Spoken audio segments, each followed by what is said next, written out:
AC on? It's a little cold in here, no? Me? That's a little bit, but it's better than in there where it's hot. Ah. Sun coming in those big windows. Yeah. Didn't think about that. Yeah. Mike, so tomorrow is the trade deadline. Do you anticipate any movement by you guys? What? There's a deadline? There is.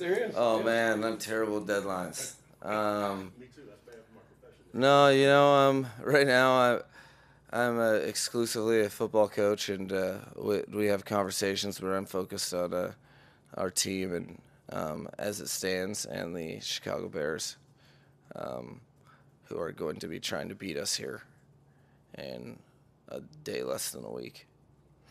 Mike, there was I'll channel my inner Barry. There was a report from the Legal Network that Liam Eichenberg suffered a MCL sprain. Can you confirm that? Can you now I'm up to speed. Yeah, I got it. I mean that's. Yeah. So what was it? What? Can you confirm that? And can you What can you quote the? It's a source right there. Sorry. Yeah. What was the statement? There was a report that Liam Eichenberg sprained his MCL or suffered an MCL injury. I was wondering if you could confirm that and provide some more information on how long he might be out. Well, I can confirm that. I can confirm that it was definitely on the positive side of bad news that he got hurt, but we were it was a pleasant surprise that we're getting various opinions. We know he's going to miss some time, but there was an injury to all the CLs, as they call them in the biz, as we kind of feared. So we're getting more information, but we know he's going to be out. We just don't really know how long it'll be. Coach, we're now tomorrow is November, so now we're expecting to see the best football from you all during this time frame. Can you expound on Hill and Waddle and what they're doing as far as record setting this year, and how this play is elevating your offense to hone in together as a unit? Well, I think it's a function of a lot of players, coaches, and just everyone together getting better. And I think that's the mission that they're all on. And Tyreek and Waddle are definitely a huge part of. But, all their success does come with a lot of teammates. Basically, you're depending on your teammates to do their jobs correctly to put you in position to be able to do all those things too. So I'm seeing a lot of improvement across the board. But the things I've been most pleased about both Jalen and Tyreek is their commitment during the season to getting better and not being satisfied with their results. They're trying to get more out of each opportunity, which is what you want from your players. Mike, we're getting closer to the Austin Jackson deadline where you got to make a move on him. Do you know what you're going to do with him? Will he be out at practice tomorrow? Well, he'll, some point this week, obviously, he will return. We're just going to be taking it day by day, and I'm going to be, for me, I'm going to be ultra conservative, and see it as very unlikely that I would let him go out there and play this week. But that process of returning will start, and we'll take it day by day with that. Mike, I know you said that right now you're strictly a football coach in terms of the trade deadline, but kind of what has this experience as a first-time head coach kind of been like for you approaching the trade deadline and kind of having those conversations? What has the experience been like for you? It's not really that much different, just because of the way that quite naturally, I look at what my job is to do on a day-to-day basis. I can't. I don't really give credence to hypotheticals. Um, luckily we have great conversations when they're necessary, and when things get serious and appropriate. That's what I do all day. So it's easy contribution on my end. So it's not really that much different. I'm focused on our team. Very happy with our team, and if there's adjustments that do unfold, they'll be with the best interest for the Dolphins organization. But not even worried about that at this point. Coach, it looks like the offensive line is really starting to gel the last couple of weeks. I'm curious if you see the same thing, and if you do, what's kind of some of the causes of that? I think it's continued deliberate work that, once we got into the season, there's a different adjustment that you have to make when, as an offensive lineman, when you're preparing for different play styles for defensive linemen on a week-by-week basis. I think there's been one of the O-line enthusiasts himself. I think the Frank Smith, as the offensive coordinator, has done a great job working with those working with the offensive line coaches as well. And we've just really tried to emphasize certain fundamentals and techniques and get back to our roots within how you approach each and every block. So long and short of it is hard work and deliberate work and investment in their jobs, and they're starting to see better results that we're counting on to continue to improve as the season progresses. The team put out a video, going inside the post-game locker room, and I noticed They did. Yes, and I noticed that you gave the first game ball to Javon, and you cited his leadership. And I was curious, after what was kind of a tough day, a lot of the afternoon for the defense, what stood out to you about Javon's leadership yesterday? Well, it's just it's not only yesterday making important plays, but the energy, the command, the responsibility he takes, the pressure he puts on himself, and it's impressive to watch someone go from. I'd equate it to being like a sophomore in high school, because he was just a freshman, right? He goes from being like a sophomore to a senior, like real quick. That's kind of what it feels like in terms of his leadership skills, and it's transferring to his play, but also his teammates' play and how they're playing together. And I thought that some of the best opportunities to be a leader and to really show your true colors is making plays on the back half of a game that you're experiencing a lot of frustration within. You can't. Those are moments where the people straining at making plays in the second half after you give up 27 first half points.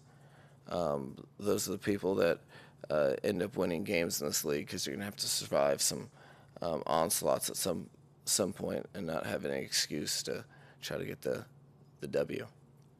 Mike, you've had good contributions from your undrafted rookies this season, including yesterday. Can you tell me about the process of, seeing that talent develop? I mean, do you see it in a scout team? Do you watch them in meetings? Like, how did their ascension? How do you see that? There's ultimately, it's kind of like there's a lot of commonalities with undrafted rookies that end up having success in the National Football League. The trick is that you don't really find out if they're those type of guys until they get settled into the routine and get comfortable, because it's a huge adjustment a lot of times. They're looking up at a long depth chart, but when they do, they are process oriented, that are teammates that people can really count on, that get it in a way that is not easy, that are ready to rise to the occasion of a sport where there's the people that are playing around have been heavily invested professionally in the game for multiple years. So that those types of guys, when an organization commits to try to find those guys, they end up exposing themselves on their own accord, and you get a lot of great results from guys that have chips on their shoulder. Coach, this is your 5th victory Monday. From the previous 4, what makes this one more special than the other ones? It's more of a what have you done for me lately league. So I feel like for I guess last night I got to feel 1-0 for a second. But you're always taking whatever your situation is, and the next week moving on to the next opponent. So currently, I'm operating on a 0-0 record. So it feels kind of, it's just preparing for the next scenario and doing what I asked the players to do, which is just try to give your best effort in a deliberate fashion, and care about what you're doing, and we can live with whatever those results are. Mike, special teams is an area that we've been watching carefully recently. Yesterday seemed to be a good day. They had to fake punt, but what did you think of special teams yesterday? Yeah, no, there's and I think we were able to get some contributions from some guys that we rely on. I think as the team gets progresses and gets a little healthier, I think there'll be more and more of those situations where guys will make plays. Listen, the every phase of football goes through stretches where you have a couple games where maybe there's some opportunities you leave out on the field, or maybe you're in a tough matchup. But it's the teams that work through those things and continue to fight that end up having some plays snowball. So I was encouraged with some of the plays we were able to make, and there's been some good things as far as when we've been given opportunities to flip the field. I think our special teams has done a great job with that this year. There's stuff to build on, and I'm confident that more plays will happen the more guys stay to the process. Do you anticipate Byron Jones will return to practice this week, be activated off pup? Which Jones? Byron Jones. You said Byron Jones? Okay. No, really, I couldn't. I really did. Speak a little on my back. It was like you were trying to say it so your mom didn't hear outside the door. So I was like, no, I don't. This week, same story. Nothing's changed. Coach, Alec Ingo was able to get in the end zone for his first rushing touchdown. How proud of you were for that moment? I was proud that he took advantage of the opportunity to have a non-regrettable spike, because it was like a lot of times in the process, people are pretty emotional, and the ball will slip and it'll be like sideways, or it's not very powerful. Like, he had a nice connection launch, utilized the buoyancy of the turf, and there was a nice boom to it. So I was proud of him for taking advantage of that opportunity. That's cool. Coach, after the game yesterday, you mentioned a couple of plays that stood out to you about Tua's performance. Now that you've had a chance to watch the film, are there any other plays that kind of pop out to you in terms of his high-level play? Yeah, there was a considerable amount of plays that he made that I thought were high-level quarterback play, and that he was seeing the defense appropriately, checking things down when he needed to, but really putting guys in a position to succeed. There's some ball placement stuff that you could see on film, particularly one to Jalen Waddle in the red zone, a couple of his red zone plays in general. were signs of a confident quarterback that's really starting to get comfortable in the system and comfortable playing the position within the system, which is the most important part. Mike, watching back yesterday's game, what did you think of Robert Jones' performance stepping in for Liam and kind of your confidence in him stepping into that role moving forward? No, he's because of all the different variables that have been occurring all season. An offensive line, ironically, can become pretty fortunate with giving opportunities and a lot of opportunities to practice and some of the games for him to get play time and work on his craft. So because of watching him practice, I'm very confident in his ability to step in and continue. We were getting the last two games in particular, we're getting pretty good left guard play, and I'm confident that he can step in and really continue that whole process that we had going. Thank you, guys. All right. All right. See you later.